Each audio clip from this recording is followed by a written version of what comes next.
I'm thankful I read up about trauma bond, love bombing, and all that stuff because it's manipulative and bullshit. It's not real love. Real love is slow and messy, and there's no such thing as like love at first sight other than parent love. So I guess I'm going through something, and this is very intimate and hard to share, but I'm gonna try because I feel like it's helpful for people. I've dated narcissists or people with narcissistic tendencies, plus I'm a love addict, or I used to be a love addict, and I think it really fucked with me. If you don't know anything about narcissism or basically manipulation, love bombing, whatever. Love bombing is basically when a person idealizes you and like kind of mimics the things you're into and pretends to like everything you're into and basically puts you on a pedestal. And then you love that because it feels very romantic. That's what you learn in like Hollywood and romance novels and da-da-da, that it's like romantic and that's true love. So you fall into this. After that stage, you go into another stage, which is, devaluation. So I was dating this guy and he loved me. He spent a lot of time with me. He texts me all the time. We like had a lot of fun. I think because I'm so insecure. I was insecure then, I'm definitely still insecure now. And because I was so insecure, it was so nice to feel like someone thought you were perfect. Someone thought you were good enough. Anything you could do was never wrong. Just smitten over you.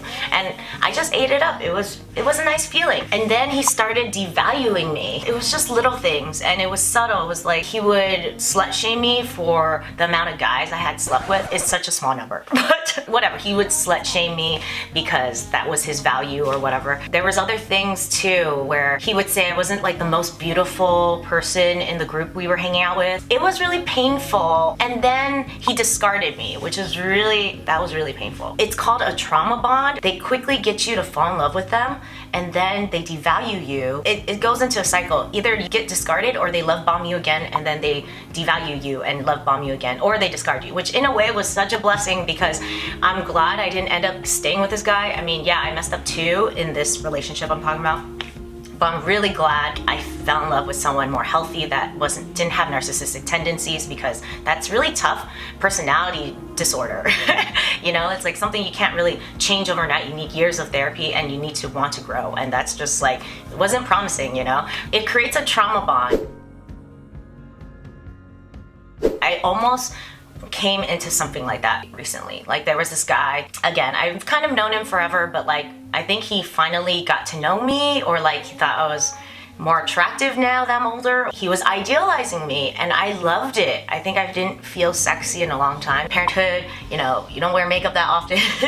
You're always thinking about your child, so like you don't have any time for sexy time and things like that. You just don't feel like sexy anymore. And then he was there and he made me feel very sexy and wanted and all those sexual things, and wasn't my husband obviously. And I think I was starting to have this trauma bond. I felt like I would do anything for him, and then it made me think like the next time I saw him I had to look beautiful. I had to like even Botox just to stay idealized.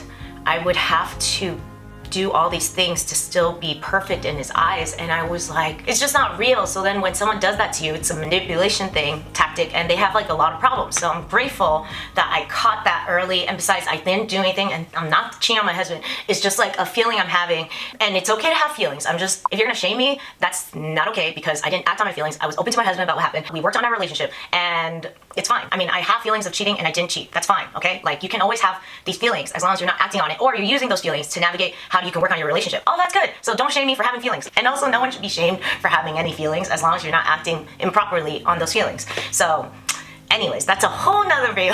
The point is that I'm really grateful that I got the opportunity to be aware of all these things, the manipulation, how it's not real, how it's just a way to like trap you to be like the next supply. And then it made me think, if I wasn't perfect all the time, if I didn't wear makeup in front of him, why do I care so much about what he thinks of me? And if he doesn't like me because I don't look perfect in front of him, then is that the kind of love I want anyways? Like that isn't, right? You want a guy who will be like, okay, that you take a shit in front of them, that you're not wearing makeup every day, that you're sick and they have to help you, or like a guy that's there for you all the time, even through thick and thin, right? It's not this idealization phase seems so sexy and perfect and magical. Dopamine and like all this addiction shit in your head because you're on like a high. Love can be just as addictive as cocaine. And I'm a love addict, so I already have those tendencies. I guess I'm saying, I realize that I'm never gonna be perfect all the time, and I don't want to be.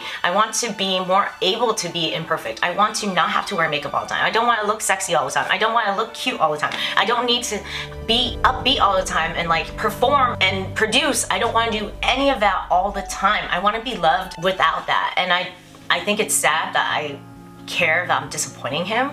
I just want to not care anymore about disappointing these guys who put me on a pedestal, because it's not my problem. It's their problem, it's their opinion. If they're disappointed, that's their life, because my life is for me. If I don't plan to wear makeup or I don't plan to please you, if I plan to like not choose you as a lover, that is my choice as a human being, not as an object of your affection. Okay, I'm hoping to never see this guy again. I'm really trying not to, because I don't need him in my life. But if I ever had to see him again, if it ever happens, I'm gonna be kind to myself and be okay with like whatever he feels is his feelings and not my feelings. And I hope to be able to look at myself the way he did look at me. Like, I am amazing, just because I'm looking at myself that way. I don't want to have to see myself in someone else. Like, see how beautiful I am in someone else. I want to see how beautiful I am through my own eyes, through all that I've done, through who I am, not through the lens of men who want to fuck me. Spread the love to all your friends. Anyone that's going through this kind of traumatic kind of situation, I hope this helps them. Please send it to anyone you know that might have gone through this or is going through this or like still thinks about the person that traumatized them, because that's what happened to me. I was like thinking about him sometimes, all the time, and it's because he traumatized me. Even though I thought it was love, like a love I lost, like a true passionate love, it was trauma. Hindsight, I'm grateful I learned all about this manipulation tactic and all the things that comes with it, and how they just use you as a supply and it's not true love, and how I'm grateful I dodged a bullet in the end. So I hope this helps. Thank you so much for watching. I'll see you next time. Mwah. Bye.